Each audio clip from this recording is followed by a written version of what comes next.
Yeah, welcome everyone again from my side also. I am Laszlo and I'm a senior cloud architect at Thinkport. I'm responsible for our streaming projects and yeah, work mainly with AWS and Kafka as a streaming platform. And yeah, this is Nicolas. I'm Nicolas, I'm cloud consultant at Thinkport, and I'm working on streaming projects as well, more specifically on Kafka and AWS. Yeah, I would just say a few words about Thinkport as you tuned in. So yeah, as you probably know, if you follow us on LinkedIn, we are a startup and we are bringing Silicon Valley technologies to German enterprises. So yeah, meaning yeah, startup spirit, modern technologies, and we help you with your cloud transformation and yeah, bringing you into the cloud. Exactly. So now let's talk about Kafka in the cloud. Laszlo. Yes, thank you, Nicolas. So yeah, for those if you don't know a lot about Kafka, I would just sum it up. We're gonna talk about some components which Kafka consists of. So first of all, we're gonna have producers, which can be an application, maybe IoT device, really anything which produces some events, even mobile phones. And yeah, we're gonna send these events to the cluster, and the cluster, a Kafka cluster in our case, consists of brokers, and on these brokers, the messages which are sent by the producers will be stored in topics, and these topics will spread on partitions. Well, and on the other side, you want to consume these messages, and for that, you're going to have some consumers, yeah, probably a lot of consumers actually, and these can also be some services or devices. Yeah, there's really a lot of possibilities. And how all these work together, you're going to find out and how to monitor them. Why should you do this in the cloud? It's because Kafka is such an amazing system to create decoupled services and which are scalable. And to fully utilize this, you really want to use cloud for yeah, securing the resources to do this actually. So in comparison to an on-premise environment, you can easily provision new resources and make the scaling really quick. And also the availability of your data, since in Kafka you are also duplicating your records to make sure that no records are lost. In the case of an outage, you should yeah, have your messages at least on 3 brokers, and the same you can say for a cloud environment or a cloud service, where you should also set this up in at least 3 availability zones. So in case of an outage, your production is not affected by this. And yeah, as I said, the infrastructure is then handled by the cloud provider, and you really don't have to care about that. You just focus on what you want to do, and yeah, no worry about scaling or availability of your infrastructure. Yes, there are multiple ways to do this in AWS, which we're gonna talk about. So the most, yeah, let's say cost-effective way would be to run EC2 instances. This would be, yeah, let's say similar to an on-premise setup. Here you would have virtual machines. These machines you can control from the operation system up, and decide what you install on them. And yeah, for in AWS, this is EC2. So there you can decide on the size for each node, and you can build an auto-scaling group out of these nodes if you want to make sure that you don't have to scale manually, which you definitely don't want to. This is, yeah, not the most easy task, but yeah, this is a way to do it if you decide to use the EC2 instances. In this case, though, you really have to manage the instances themselves. So yeah, installing resources on these machines, and when scaling, you can always add some new nodes, but only this fixed size nodes to a cluster. Better way to do it actually is a serverless solution, which is called Fargate in AWS. This is similar to earlier, but you don't have fixed nodes and instances, but you really just pay for CPU and memory. So for each task, yeah, you're gonna have tasks instead of your instances, and you can easily scale a lot faster actually, because the resources will be provisioned to you, yeah, virtual. So yes, and here Fargate takes care of the scaling, of course, for you. So you can set an initial size for your cluster, and then you can deploy your brokers on that. Also your consumers and producers, and you're gonna have to take care of Kafka yourself though. So configuring the cluster and managing it. And even if you don't want to do that, then there's even a better solution which AWS provides, and that's a managed streaming service from AWS, which actually manages Kafka also for you. So it's really just a one-click easy setup for you, where you just say what version of Kafka you want to deploy to MSK, and what the initial size should be. So you can usually do like one broker for each availability zone and deploy in at least 3, of course. And also the initial size of the memory for each broker. And this is really important because with MSK, you can actually scale this memory up. So you can define an auto scaling for that. You don't have to do that manually.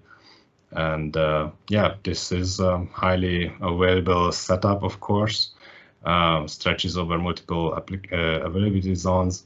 So yeah, you are really safe with this, and all the overhead, setting up a Kafka cluster yourself, and scaling, is taken care by AWS. So definitely would recommend this one. So, okay, let's talk about infrastructure now, because we saw, okay, MSK is the perfect answer here to deploy Kafka in, let's say, for you, the easiest and the most scalable way.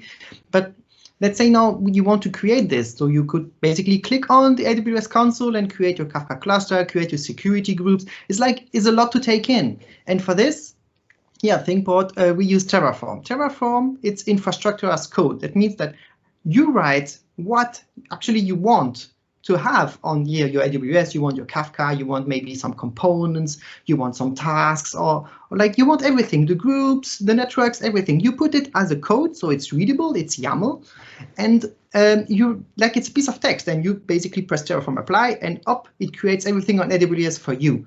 What's very nice here is if you have a change to do, you change the source code, you apply, and it's done. Like you don't have this clicky and checking if it works. On the top here, it's Git friendly. It means if you're a big organization and you have not only like one cluster and let's say one component that goes in one network, but you have like maybe 5, like a cluster of 5 brokers, and you have a lot, then you put it here and you have like many people working on it. It's Git friendly. So you put it on Git and you commit and you can roll back very easily. So it's like you lean back, you press, you do your changes, Terraform apply, and it's done. So it's very nice. Yes, actually we use it in a lot of our projects. So this is definitely the way if you don't want to click around in AWS console. So keeping your infrastructure clean. Exactly. Yes. Now we talked about how you set up your cluster. Question is actually how you keep it running smoothly. So there are a number of things which can go wrong in a production environment. You have millions of messages flying around, streaming through your cluster. So the one thing you can go wrong, for example, is that a producer fails or multiple producers are failing in a big setup. You really want to, notice this. If, for example, you chain multiple applications which are communicating through Kafka, you really want to monitor that your producers are healthy and up and running. On the other side, a consumer also can stop, or multiple consumers, of course. And the danger here is that actually you can build up a lag in your cluster. And you want to take care of this quickly, because the bigger the lag, the longer it will take to actually work it down. So you have to take care of that. And how you can actually identify these things, you're gonna learn now. Exactly, like the heart of the webinar here. So metrics. So here we will see metrics in MSK. So the metric is basically what a program is sending to say what's happening. It's called, for example, you can hear the keyword JMX, for example. And for MSK, because here we are an all-in-one solution where everything is bundled and AWS is doing everything for you, even them, they propose 74 metrics just for you to use. You have like 39 metrics that are included in the basic package, so you don't pay extra. You have 30 other more in-depth metrics like per broker. So you have to see your MSK is like a whole cluster. And in a cluster, you have different brokers. And then you can see with these extra metrics, like on the broker, if you can see like if one is handling correctly or not. For example, you could have an AZ problem with one broker doing like some weird stuff. Then if you're going to go like one level down, you have the per topic per broker. So like you're inside the one broker and you're checking in one topic, what's happening? Is it something wrong? And if you want to go even one level, it's like the lowest one is per topic per partition, because when you send messages to Kafka, you have a partition. It means that it will, of course, scale, like if you send, and it has a key. And the partition, if you have the same key too many times, you will have what's called the hot partition. And with this metric, you can see immediately, okay, there's a problem here. On the other side, what do you want? 74 metrics is a lot of stuff to take in, and you definitely don't need all of them, or you want all of them. And we will concentrate on three main kind of metrics, actually. Here you have the producer metrics. Like can you see if the producer is sending data to the Kafka cluster? You see it, it's fine. That means it's good. On the second, you have the brokers metric. You're inside. This is like one of these 74 metrics here. You will see, okay, like do you have messages in this topic? Is everything going well? On the third one, you're on the sync level. Then you have the consumer. Here, okay, is it the consumer doing something? Is it receiving something? Because there could be a network problem between the broker and the consumer, for example, and you could see a broker, yeah, it's fine, everything's going out, and consumer, nothing. So like a lot to check, actually. First, we will go on the producer. We will go to producer, then the Kafka cluster on its own, and then the consumer. So the metrics, they're available via the AWS Cloudwatch console. So you can see here three metrics. I won't go in depth. Laszlo will go in a moment, but I will just explain you the little table here. You have cluster, service, and task. These are Fargate specific constructs because we actually deploy our consumer and our producers on Fargate because we want a fleet of them. We don't want one. We want like a lot of them. And Fargate is here the good solution, as Laszlo stated before. And here per cluster, you can see of the whole cluster of like many services or many tasks, what's happening. On the service, you will see, okay, it's like one service. So for example, the fleet of producer is like one service. And you can see, okay, what's happening here. And per task, like you are in the one instance in the service to see if one is doing crazy stuff. So for all the three metrics, it's all available. Yeah, actually, and these are, so you mentioned CloudWatch, and I would just add that these metrics are always available for you if you are deploy anything in Fargate. So yeah, I'm gonna explain to you them in detail, but yeah, just that you know that yeah, if you deploy any application in Fargate, you will have these metrics, and they are really useful, and even on a task level, as Nicolas said. And yeah, going a bit into the detail, let's go through them. So the first one is CPU utilized. Yeah, you can imagine, yeah, this is how much CPU your component is using. And this is actually, yeah, important because, yeah, each task you define in your cluster, yeah, can can cause problems if you are underscaling them. So with CPU utilize, actually you can identify if you're under or overscaling your services. You want to really keep this CPU utilize maybe around 80%. Definitely don't want to go like above 95% over a long period of time, because that means you underscaled your cluster. But also you don't want to have a CPU utilization, let's say like 10% for a really long time, because then you are just wasting your money paying off all these resources which you are not using. And as I said earlier, in Fargate you actually can buy CPU power. So this is something you can easily correct thanks to AWS, and you should really take care of that. You also want to watch out though that you identify the peaks when your service will be used more than usual. So you don't want to underscale your cluster for those periods of time. A second metric we talked about is the memory utilization. This is similar. You really also pay for the memory used in your cluster and your task. So the difference here is that you actually want a high memory utilization. So it's not a problem if it's over 90%, for a long period of time, because your application will just use all the memory, because I mean you pay for it, so you really want to also utilize it. But again, here, if you have 100% utilization over a long period of time, you should look into that and check out your application and think about scaling up your task. And the third, which we will talk about, is the network network bytes. So of course, you want to see that your producers are producing and messages are being sent to the cluster. And this is a good metric to see that actually. Of course, it's varies depending on time of day, usage of your services, but you never want 0 bytes per sec to see on this one. So I'm gonna also show you a screenshot how this looks in Cloudwatch, which AWS provides to you free of charge. And this is some screenshots from our Fargate services, where you can see CPU utilization. You're gonna have a minimum and a maximum and an average. You wanna take a look at that. So you can see here actually that this is a pretty healthy scale cluster. All the maximums are taken care of. It's about 70% top, so that's good sign. And memory utilization, it's actually about 50%. So there's some available memory there, and the bytes out. So I said, you can also see here that it fluctuates pretty much, but you just want to make sure that your service is communicating.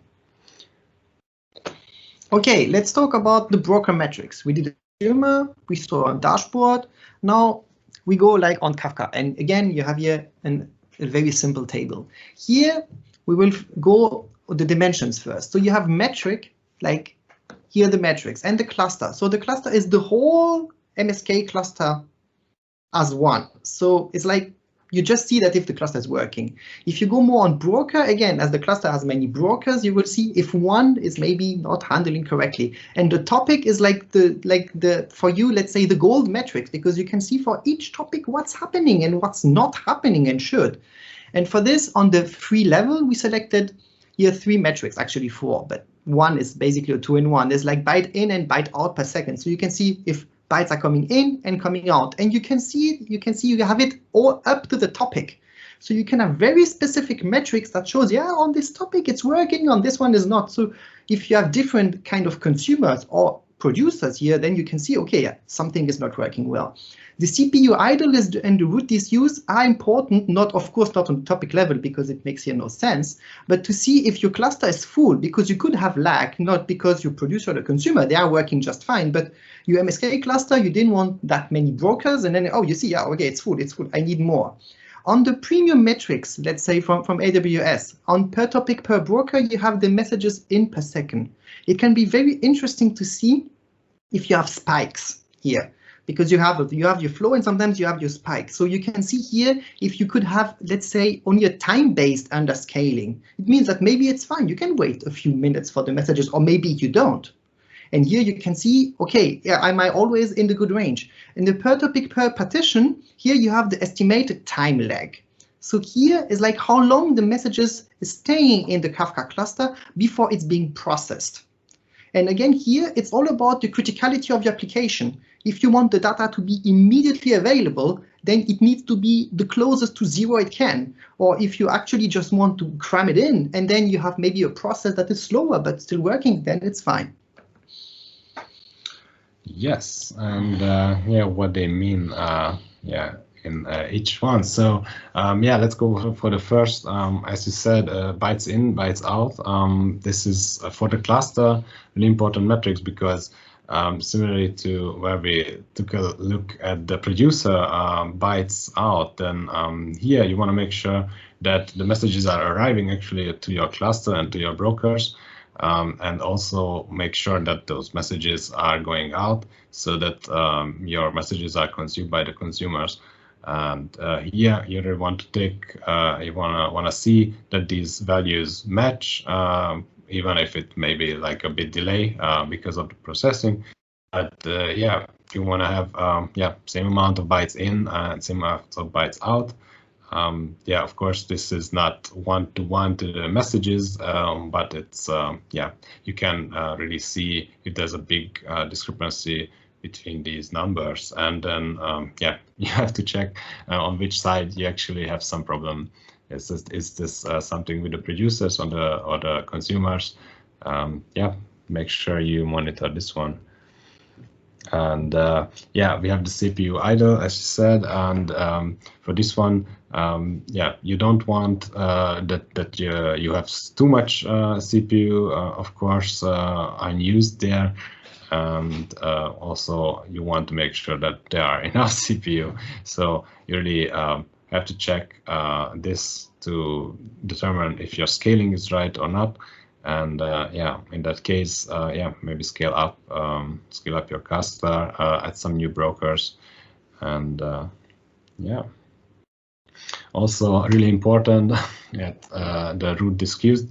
So this in a standard Kafka setup, with I would say it's really critical, because you have defined disk space which the brokers can use to store the messages. So if you are running out of the space, yeah, then you have a really big problem, because your messages will not be processed and actually thrown away. So this is a critical monitoring metric. And as I said earlier, in MSK, actually you can set up auto scaling for this. So that's a really big benefit. And yeah, of course you can set some limits, but yeah, MSK actually will give you some more space if you need it. Okay, so now about the consumer, and you will see here it's very similar to the producer side. So we selected the same metrics here, and I won't spend like 5 minutes on the slide because it's basically here the same, but you have like some specific tweaks that Laszlo will explain you on the consumer here. Yes, thank you. So of course, yeah, you have similar metrics or the same metrics, but on the other side. So this is the consuming side, and here, of course, the same same applies to CPU and memory utilization to check the scaling of your consumers. But on the network side, we are talking about here about receiving the data and the messages, and of course, yeah, there are some network problems can happen, and also if your consumer are healthy, then and it still doesn't receive messages or network traffic, then yeah, there's probably something wrong with the cluster or with the connection with the cluster. So you really have to You really have to check your consumers and the cluster and see if everything's all right. Yeah, maybe you just have to restart your consumers, yeah, which you can yeah, do in Fargate definitely. And there's a dashboard which we created in Cloudwatch. These are actually the broker metrics. So as you see the same metrics we were talking about. So you have here disk used by the broker, and in this case, yeah, this is a pretty healthy cluster, maybe a bit overscaled even, and staying on the safe side. And you will see that the disk usage is around 40% actually. It fluctuates a bit, but yeah, the messages are being processed and being yeah, consumed by the consumers. And also you can see that the CPU utilization is fluctuating depending on day, and but still the peaks are around 50%. So actually this yeah, even a bit overscaled for the traffic we have there. And also you can see the network in network out, and you can see that you know, the spikes actually match. So this means yeah, same amount of messages being consumed and being produced and being consumed. And yeah, if you're wondering why is it not a straight line, it depending on the day and the daytime, you have different yeah, traffic on your cluster. So as you can see, this is probably weekdays, and these are the weekends, and also that it's probably daytime. Your application is used more than at the night. Yeah, maybe you have some devices which the people take around, and yeah, you have to, yeah, you can really see you can see the usage on these slides on the screenshots. And yeah, I would also show you that in action. If I can get my screen there.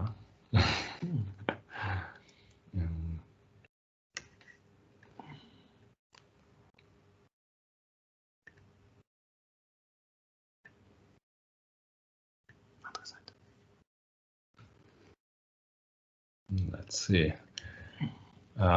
Yes, so I hope you can see this. And this is a cluster we set up. So yeah, you can actually see that in Cloudwatch, you have the possibility to build your own dashboards and also define your widgets. So in this case, yeah, I put together these broker metrics, which I was talking about. You also have here some CPU credit balance and the estimated lag, which Nicolas talked about earlier. So in this case, we see that there's no lag building up. We also don't have a lot of traffic on our demo cluster.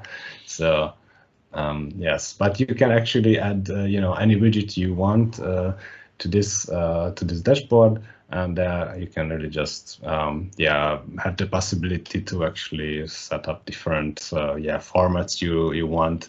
You know, I don't know, maybe a pie chart if you want some distribution of data, and the most common would definitely be the line, and there you can also choose metrics, and then you will be prompted this beautiful selection where you can, you know, if you are interested in MSK metrics, then you can choose that, and you will be able to choose from these groups, and also then see the available metrics, yeah, which you can add actually to your dashboard. Yes. I would also just go back a little bit for our clusters. If you were wondering where we get those metrics for the producer and consumer, we have here 2 Fargate clusters, one for the producer and one for the consumer.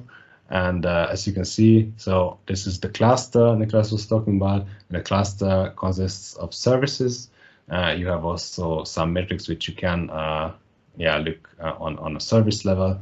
And even if you go deeper than that, you have a task running in a service.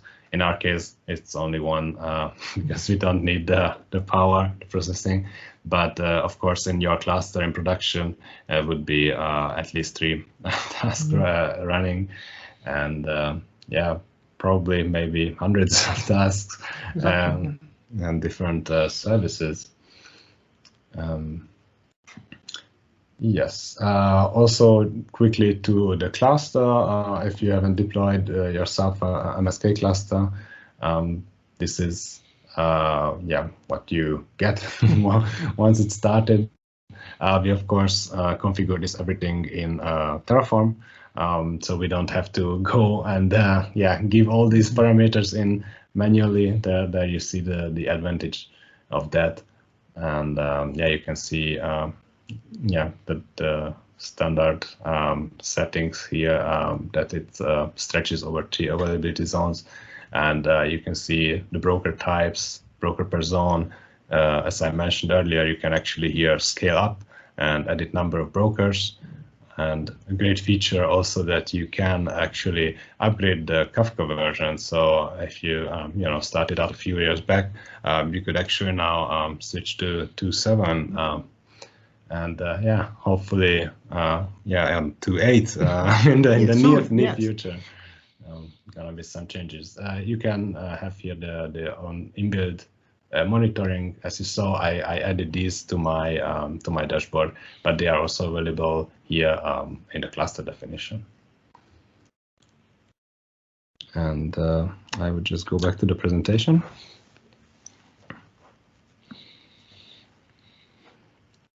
Yes.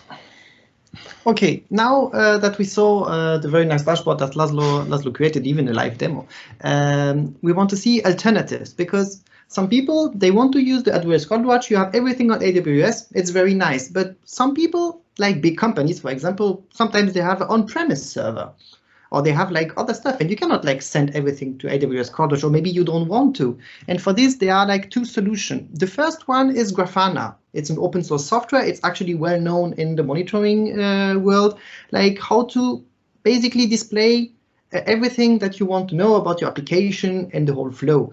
AWS, of course, makes it available. You can even set it up very fast with low to no, it's like a 1 click. And then you have your old Grafana, and then you can basically create your dashboards. But here you have a big, let's say, a big overhead in creating the dashboard, because there's a lot of pointing and clicking. And for this, there's another solution. It's called Datadog. Datadog is a commercial software, so you have to pay for it. You need a license, but it's insanely easy.